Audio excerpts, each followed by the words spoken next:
Welcome to the TC Palm editorial board meeting to interview candidates in the election for Sebastian City Council. This is the second interview session. I have 3 of them all together. Another one will be on at 6. We're streaming live on TC Palm and YouTube today as Facebook is down. The good news is you can watch all the replays of all of our editorial board interviews. We'll have Vero Beach starting at 4 o'clock tomorrow, 5 o'clock and 6 o'clock as well. They will all be available to watch on demand on TC Palm. I'm Larry Reisman, by the way, and I'm columnist and the community editor. I'm joined by fellow editorial board members Adam Neal, our editor and news director, Blake Fontenay, a columnist, and Louise Philippine and Terry Schlitt, who are both reader advisory board members. Special thanks to our candidates for meeting with us today and streamlining this process by completing questionnaires ahead of time. Board members have reviewed them.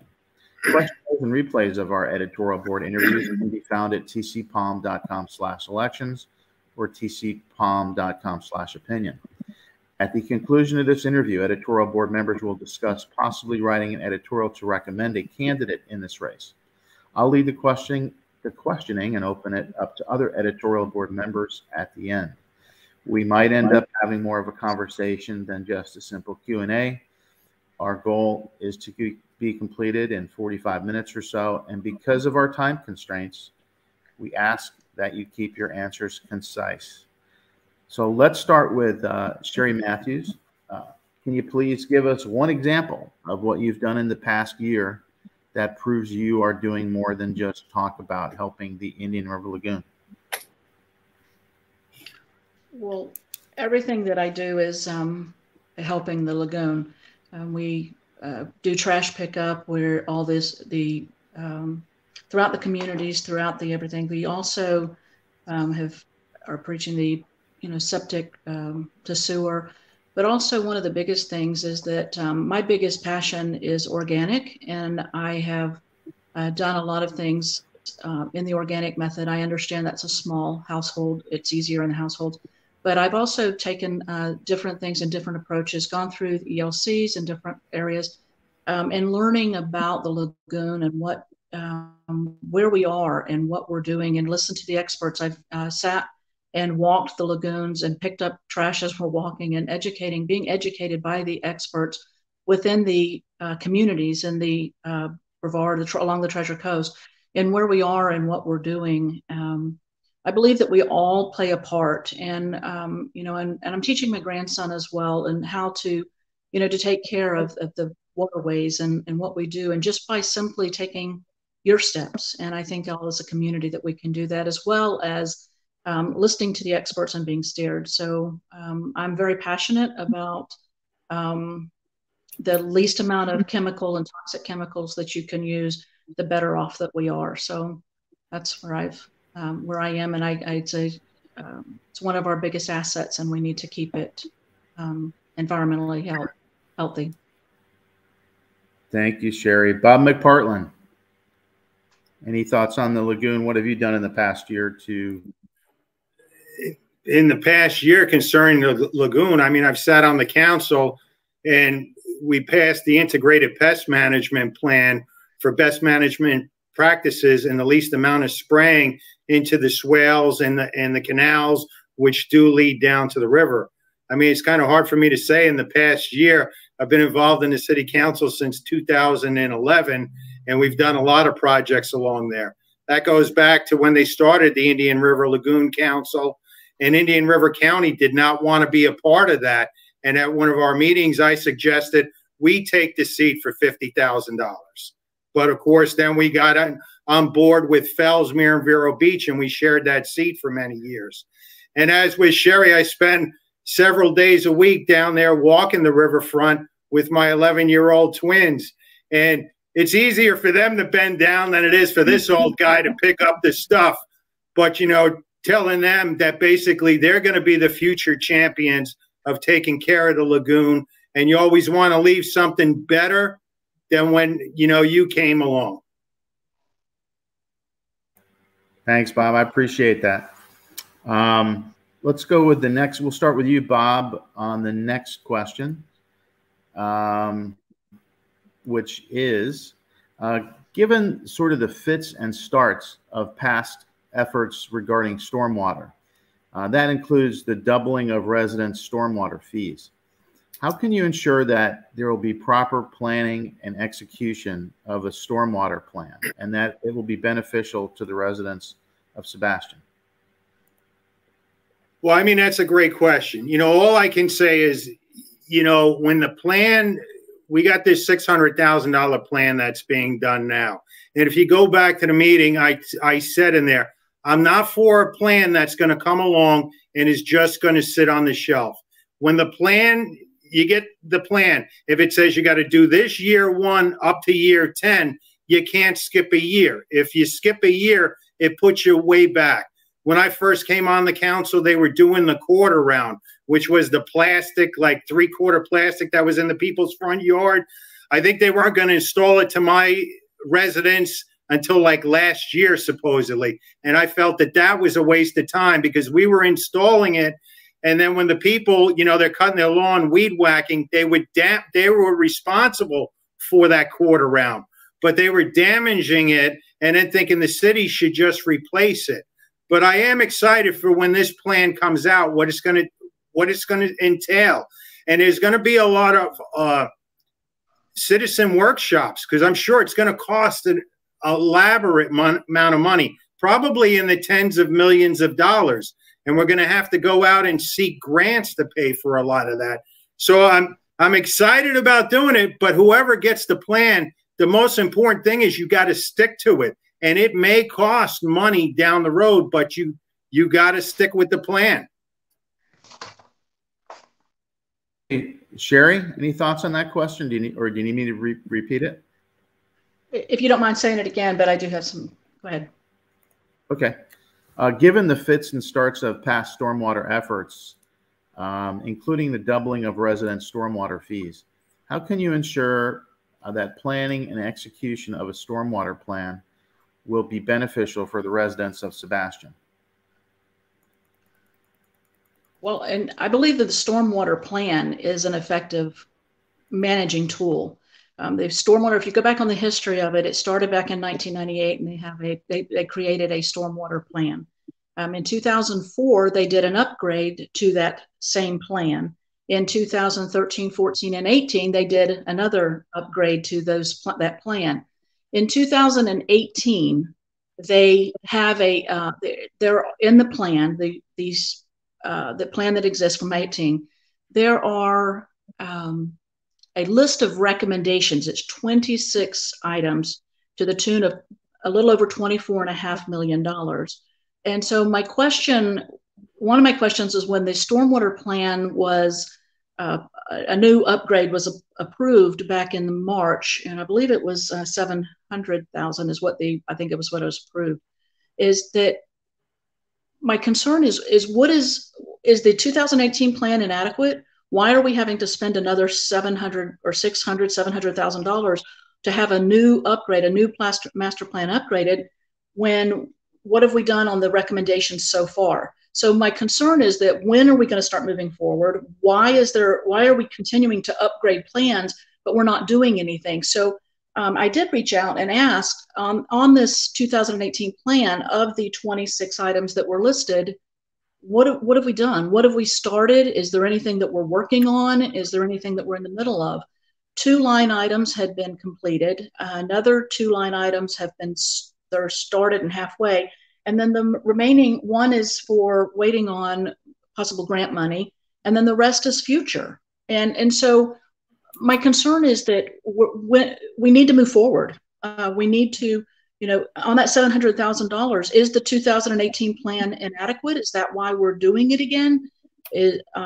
Or could we have used that $700,000 to maybe check off another couple of line items on the 26 listed in the last plan upgrade?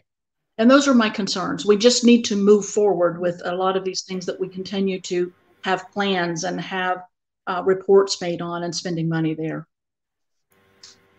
Bob, do you already have any thoughts on that, Bob McPartland?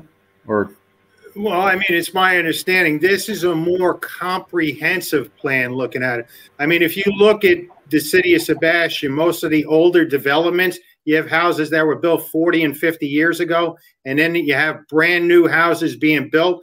The elevation has changed probably 8 or more times in that period from when the first home was built. So this will bring into line when you're doing, say, the ditches and the swales in the front and the back would be more in line. And I mean, as long as there's no more changes and raising up the houses another 2 or 3 feet, I think we should be good. But if you drive around Sebastian and you'll see some of the, like my home, I have brand new homes being built across the street, and they're probably 2 feet higher than I am. And I'm about 2 feet higher than my neighbor next door. And so taking into account all of those things. And, you know, we have changed over the years from, like I mentioned, the quarter round. We've put the money back into the ditches to have them fixed. Again, the swales in the front of people's homes are a huge issue because, you know, no matter how many times you tell people it's the homeowner who is responsible for those, but still they believe it's the city who comes out, unplugs the drain pipe that's under the driveway as well as recuts it. And we're also looking at, as we pave the new roads or do major construction on the roads, we're also going to come in, redo the swales, all the pipes that are underneath of the driveways, and making sure they're up the passing snuff. Okay, thanks, Bob. Hey, Sherry, we'll go to you on this next question. You know, many people move to and love Sebastian because of its small town feel. In light of proposed development and annexations, please explain how the city should keep that feeling, or is that impossible? Well, I don't think anything's impossible. We do have a plan in place that's supposed to take us through 2035 on growth. And as long as we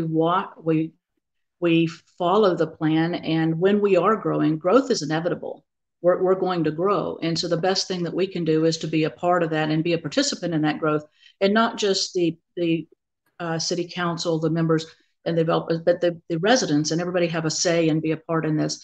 And I think that as long as we are doing it correctly, we're doing it above board and making sure that everybody that is that would be responsible or in need of growth, that those people are play a major role in that, and that we work with the other entities and the county people and everybody that plays in role. And I do believe that we can do it and maintain the small town feel. It's just a matter of doing it correctly and doing it on board where we are, everything is in tow. Okay, Bob McPartland, any response to that? I've lived in the city of Sebastian since 2000, and I started my career with the Department of Children and Families in Palm Bay. And it's hard to believe that Palm Bay was basically the same as Sebastian 20 years ago. Everybody who's moved here in the last couple of years, they tell me Sebastian is going to develop into Port St. Lucie or Fort Lauderdale. That has not happened. But one of the, you know, tragedies is there's no affordable housing in our area. I mean, anywhere in the 4-county area. And when I say affordable housing, I don't mean Section 8. I mean affordable housing where a brand new teacher could afford to stay, or an officer. Or I was just talking to some juvenile probation officers that they have to get second jobs to try and pay. I mean, you look at the rents in Indian River County, you know, I sit on the Treasure Coast Homeless Services Council. They are so out of proportion. You have to have like 4 jobs to be able to pay for rent. Rent used to be basically a quarter of your weekly pay would go towards rent, but that's off the chart. Now you're looking at, if you wanted to bring to mind the annexation that was proposed for Sebastian with Graves Brothers. I mean, you know, we got to have a sit down with the developer, the environmental people, and also because, of course, environmental people want 50% green space, but there needs to be a portion in there for affordable housing. And again, you know, I was on a school with the school, a meeting with them. They got teachers. They're living with their parents. They cannot afford an apartment on their own or anything. But keeping the small Sebastian feel, I think we have done that. We have not grown outrageously. I don't foresee us even coming close to turning into like Palm Bay. So we've done it efficiently, you know, and engaged the citizens. But everybody who's moved here in the last 5 years, they're all telling me we're going to be Fort Lauderdale before long. And I'm here 20 years. And I remember when we only had the Winn-Dixie, and 512 was just a 2-lane road. Okay, thanks, Bob. Speaking of that, we'll stick with you for the next question, but sticking along the lines of what we just talked about, what metrics, and you talked about this to some extent already, but what metrics will you use to determine whether future annexations are in the best interests of the taxpayers of Sebastian?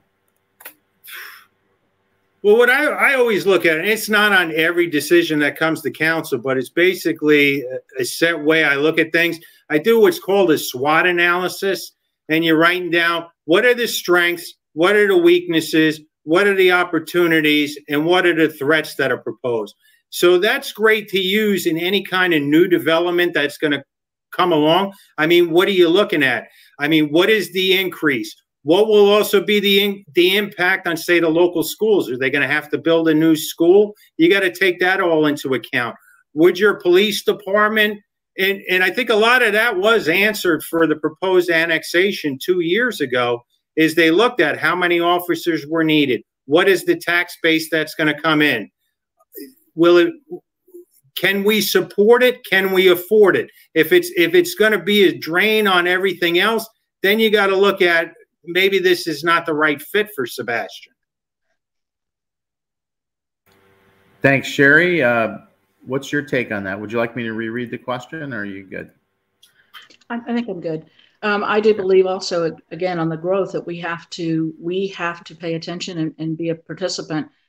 We have to make sure that our infrastructures can handle it, that we can handle the services, that we can maintain services, that it does not become a financial burden to the city or to the residents of the city.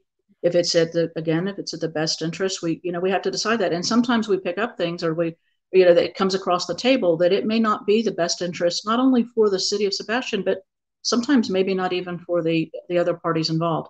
So, our biggest concern is when we grow, and again, it goes back to the other question as well, is that, when you're bringing in these things, do we have those? Do we have the infrastructure? Can we maintain the services? Can we maintain the roads? And do we have that, those availabilities? And when we grow, are we going to be able to maintain that as well? Because those are the things that, you can't put yourself in a position where those services aren't attainable.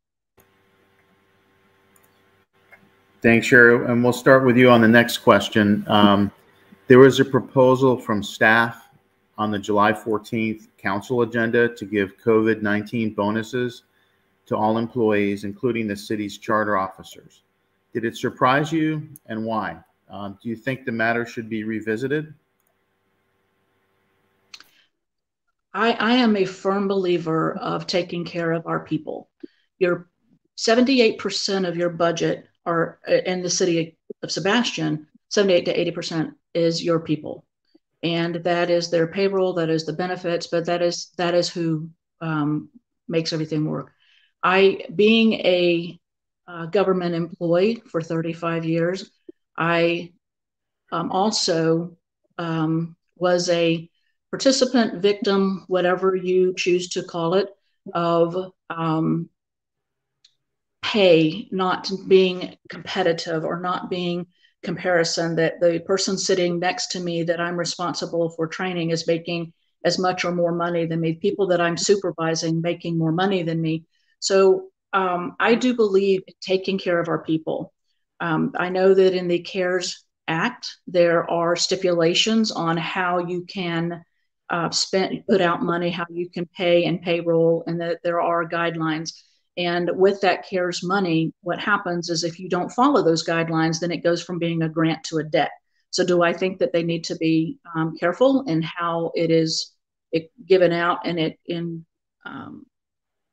handed to? Yes.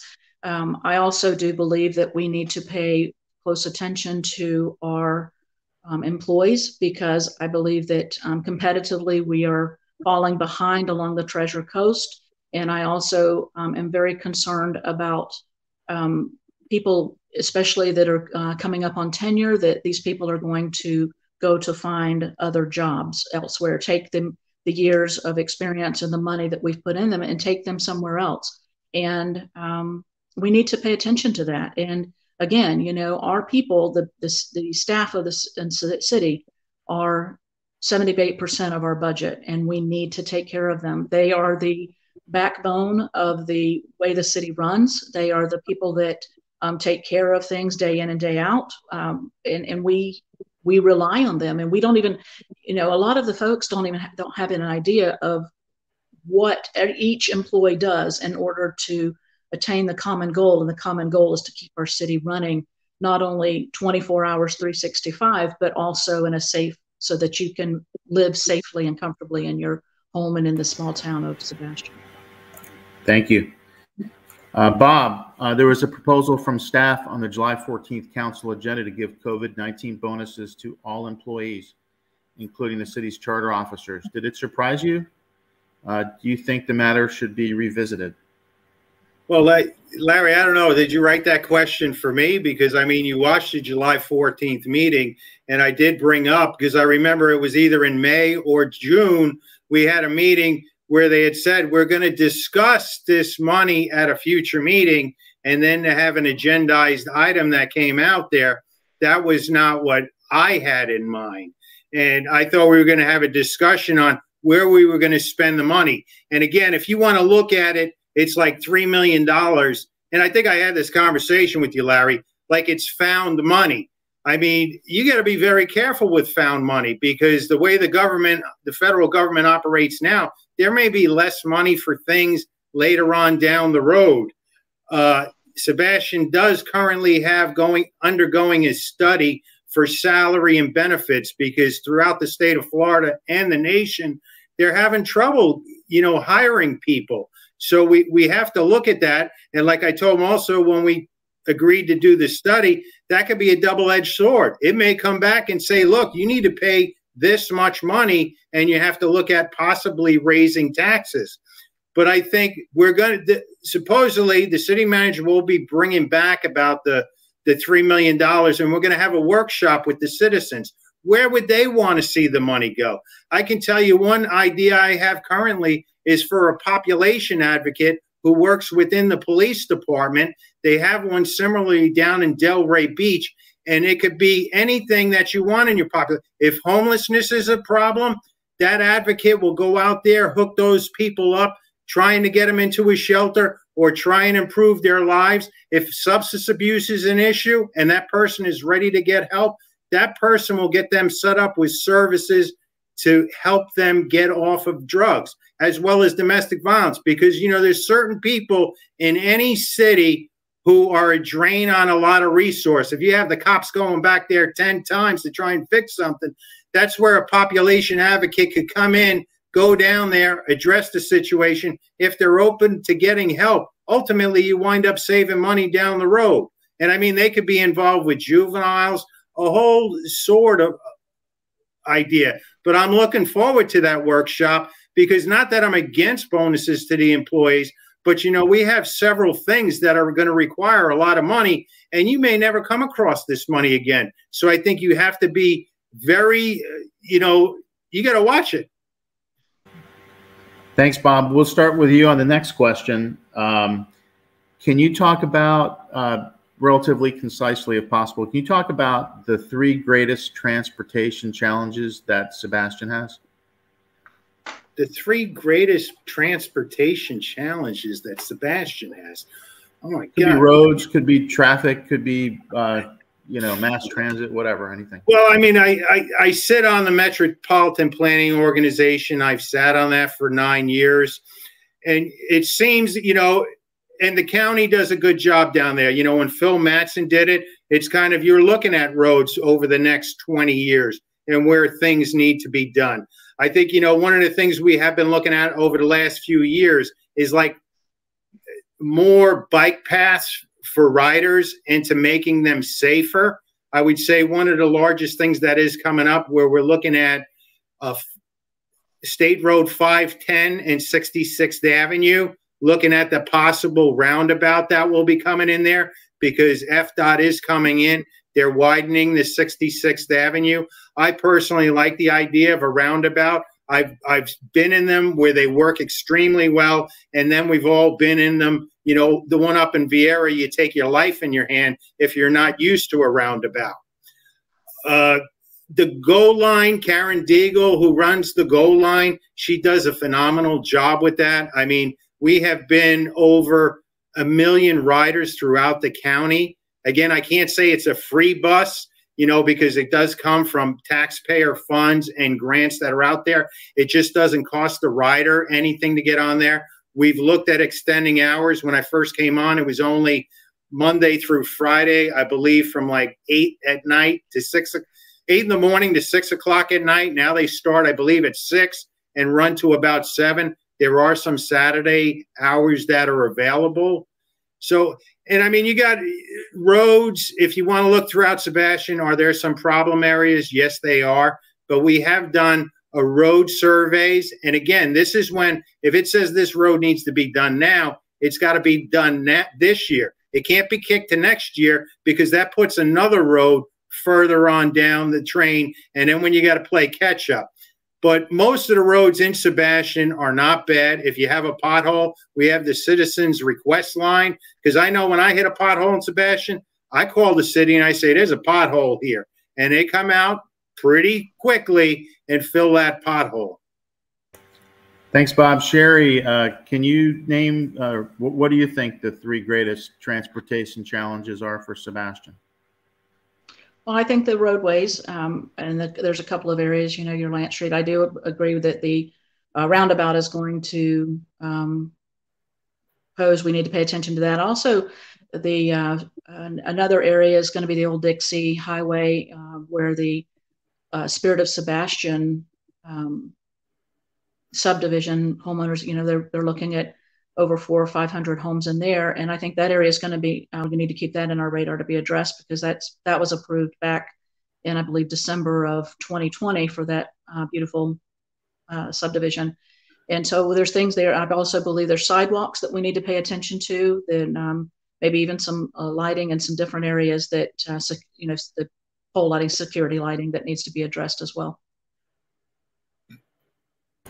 Thank you. I'm going to open this up to the other editorial board members. Anybody else? Would you have a question? Blake, Adam, Terry, Louise?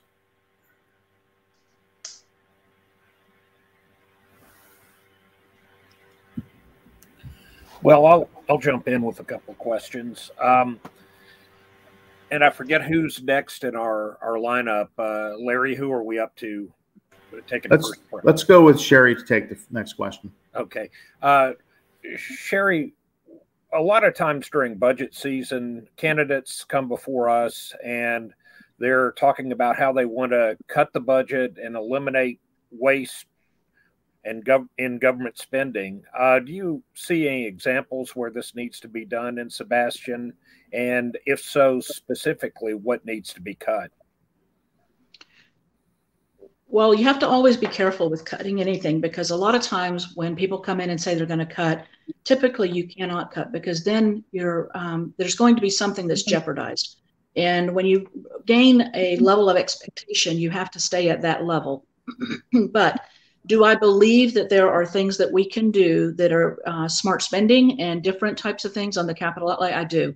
I do believe there are things that we can do to that we need to look at, that we need to address. I mean, one of our, you know, the focuses that you'll hear a lot of people say is that to bring jobs here, to keep the younger generation here, to what's going to make them come back. What do we have? You know, we do need affordable housing. We do need those things. But what keeps them here? Well, when we're outsourcing outsourcing things to other businesses or to other things, then why aren't we looking at why we can't create a job here for that person, especially when we're outsourcing outside of the county?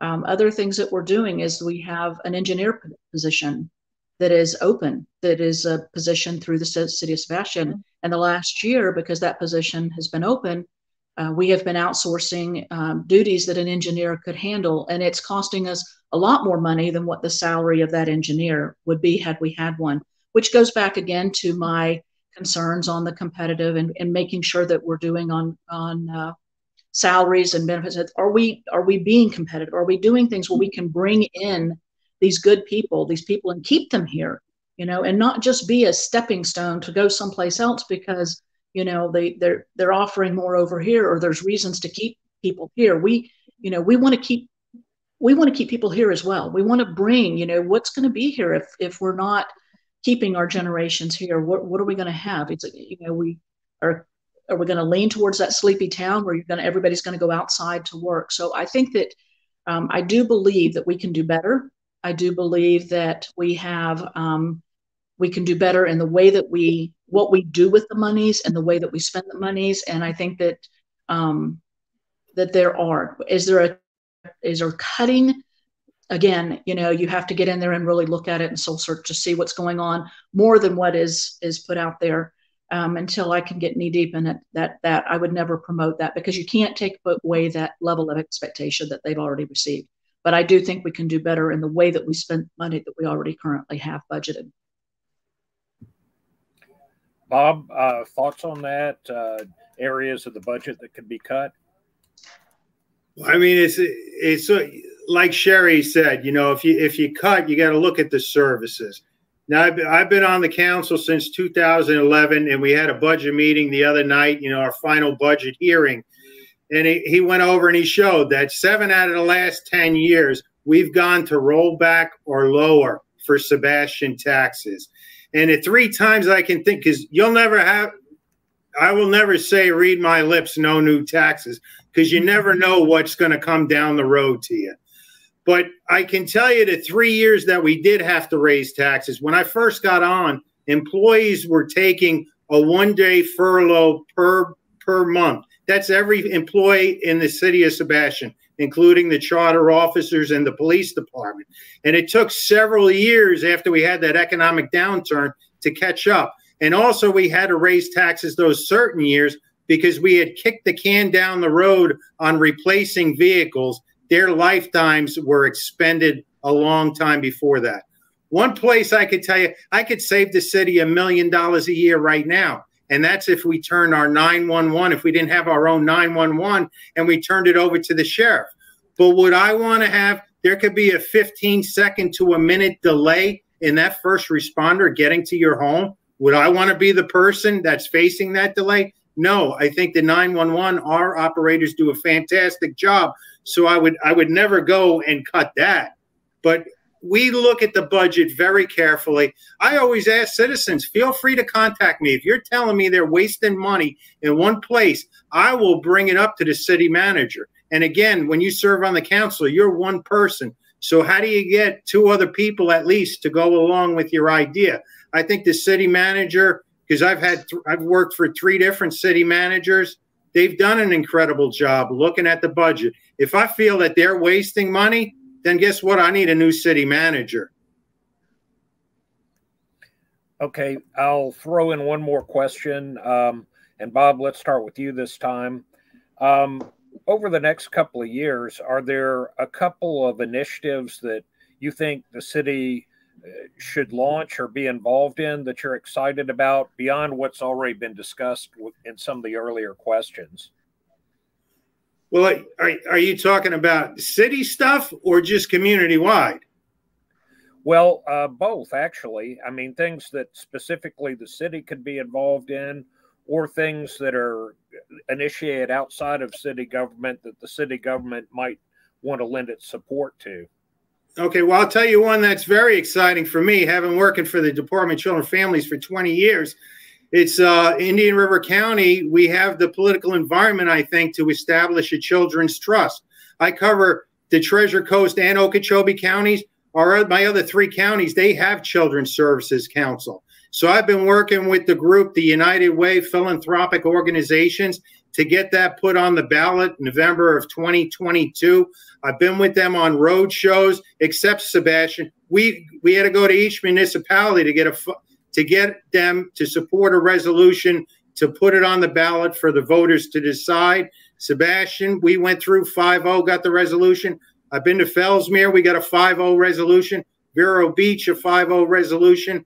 The city of Indian River Shores, I went down to provide a presentation to them about the huge impact that a children's trust would have on our community. And we have to go back later to get a resolution. Then I'll be working with them in the coming year to go out and educate the public why this would be so vital to our community. It would be a game changer. I guess the other thing looking at is the governor. He said the $65 million for the lagoon area. I understand a lot of that is going up to Brevard County. I think it would be great to be involved in the discussions about how much money could come to Sebastian, as well as working with your partners in Brevard, down in St. Lucie County, where some of this money is going.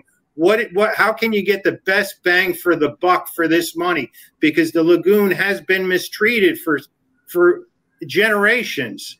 And so it's kind of exciting to be involved in projects that can have an impact beyond my lifetime. Okay, thank you. Sherry, how about you? A couple of initiatives coming up in the next few years that you think would be particularly exciting, either things that the city would be directly or indirectly involved in?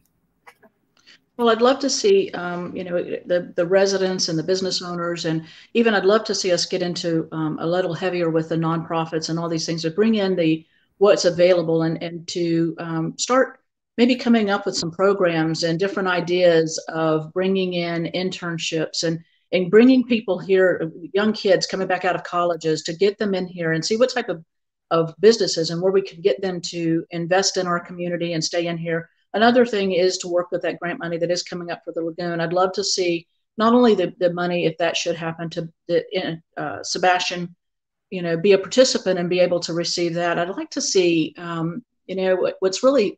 what really surprised me in doing some work and some just going in and back at the beginning in the lagoon question and going out and talking to the different people. And I've talked to the commercial fishermen and stuff, that we're down to one dock for commercial fishermen. And the area of that is not safe. It's there's no pilings that you can actually connect to. There's the stairs getting up or falling apart. There's a lot of times they're having to go to other areas or having to go North Brevard. There's just we're down to one dock. And, this town is based on commercial fishing. And it was one of our small little fishing environment. And that's what Sebastian was about. And I would love to see us get back into an environment where we can actually, continue that and make this a place for the commercial fishermen. What do we need to do to those pilings to get them to where they can do another dock? What can we do to keep that alive in our community? And again, to be able to keep this small town flavor, to keep it environmentally healthy, to keep our community safe, that when I'm long gone, that my grandson and his families and, those that come after will be able to enjoy this community as much as we have, and I have over the last 47 years. Thanks, Sherry, and thank you, Blake. Adam, Louise, Terry, any questions? No? Okay, I've got one final one before we ask you if there's anything we missed. We'll start with Sherry on this one. It's a two-part question. Can you talk about the biggest strength that Sebastian has, and then can you also talk about its biggest weakness? I believe the biggest strength that we have are our people. Our residents, our business owners, our nonprofits, our experts that we have that are in the community, and our staff with the city. I think that our strengths are that we run an effective, that the staff is running an effective city, the 24/7, 365. I believe that our residents, I think that they're a vital part of our community that I believe that want to be treated fairly and want to be respected and want to live in a small town community. And that's the reason they're here, is to be there and to be received as that. And I believe our weakness also plays in the same thing. I believe that sometimes I've in campaigning now for over a year as a candidate for city council, I've talked to a lot of residents, and the one thing that every one of them say is, I want to be treated respectfully, and I wanted to be treated fairly. And, as long as the outcome is fair, the sting may hurt, but it's still acceptable, because once you get over the sting, it was a fair decision. And those are the things. And I think that's a weakness on our part. And I believe that we need to take care of our Sebastian staff. I think that we need to take care of them better, and treat them as though they are the intricate part that they are. And, I understand in budgeting, and I understand the government, but sometimes just knowing that you're important is all that they need to know. Thanks, Sherry. Bob, strengths and weaknesses? Well, I would say, our greatest strength is the people in Sebastian. We have an extremely generous, caring community in Sebastian. I mean, any event that happens in Sebastian, you need to come up and see. When we have the clam bake, all the volunteer organizations that are involved there, any kind of veterans affair that happens up in Sebastian, or a memorial that we have, say on September 11th, Memorial Day, Veterans Day, people are out in force. Our community is fantastic. The people are great and generous. Like I've said before, we have a fantastic police department that is very involved in community policing and working with people, as opposed to arresting and all the nightmares you hear throughout the nation. So I'm proud of all the employees. I've never heard a bad word. If anybody ever asks me for a response, I get people, they call me up for all sorts of stuff. I try and get them help if I can, but the people are the greatest. The weakness, I would say, it's some people on social media. What happens out there, I mean, the internet was created. It was a great thing. Social media can be a great thing, but there's a lot of negativity that goes on in social media, and misinformation. And, if people truly have a question, I wish they'd just reach out to me, and I'll answer their question as best I can. But you see people, they say Bob McPartland did this, or he said that, or he went here, so he's this. That's the weakness. Are those the 6 grouches? I keep looking for them, and I hate to say I'm getting old. I'm getting up there. My wife tells me I'm grouchy every once in a while. I think I'm sweet as pie. Thanks, Bob. I appreciate both of you coming on today. And Bob, we'll start with you. Is there anything we missed? Anything else you want to tell us and or anybody watching? I mean, I love when we do these things in person. It's a lot more easy, and I can see your faces. But again, I want to thank you for putting on this forum. I would hope people would support me. Like I said, I've been on council. I was on from 2011 to 2019. I was off from 2019 to 2020, and then they brought me back in 2020. I love serving the community. I serve the community in multiple capacities, sit on many boards. I'm extremely proud of the record I have in the Sebastian City Council. Like I tell people all the time, if you agree with me 7 out of 10 times, vote for me. If you agree with me 10 out of 10 times, go see a mental health professional. And another one I heard recently, 80% of the stuff we agree on. Let's get that done. The other 20%, we can debate it till the cows come home, or, maybe we can solve it, but let's get done what we can get done. I've shown the ability to work well with others. Again, this is for 1 seat on the council. You have to have the ability to get 2 other people to go along with you for an idea. And again, I love this city. I love serving the city. And thanks again for the opportunity to speak to you.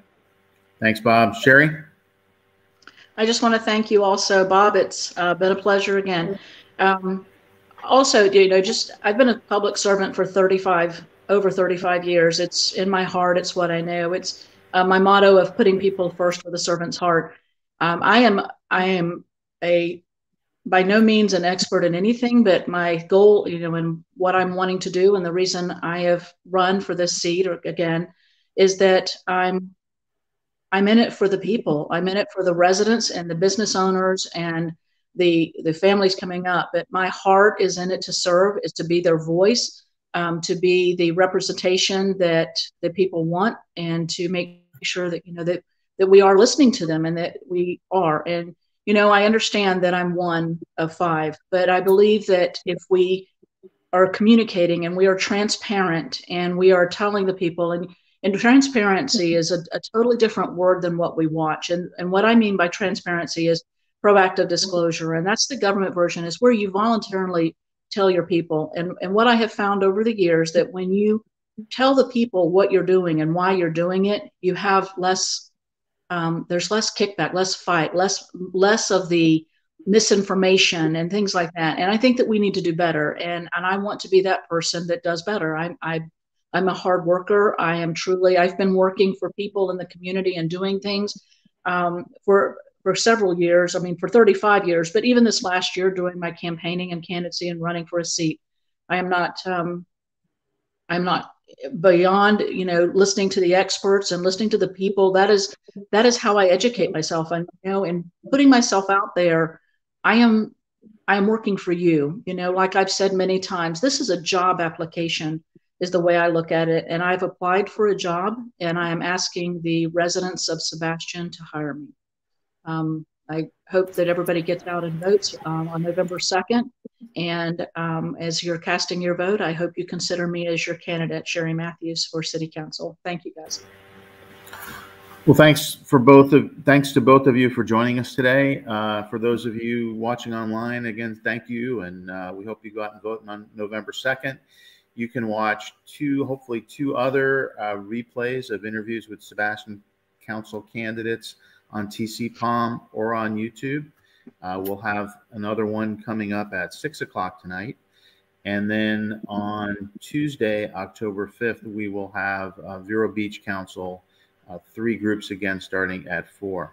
And again, thank you. You can go to tcpom.com/elections or tcpom.com/opinion to read questionnaires from the candidates and watch these videos.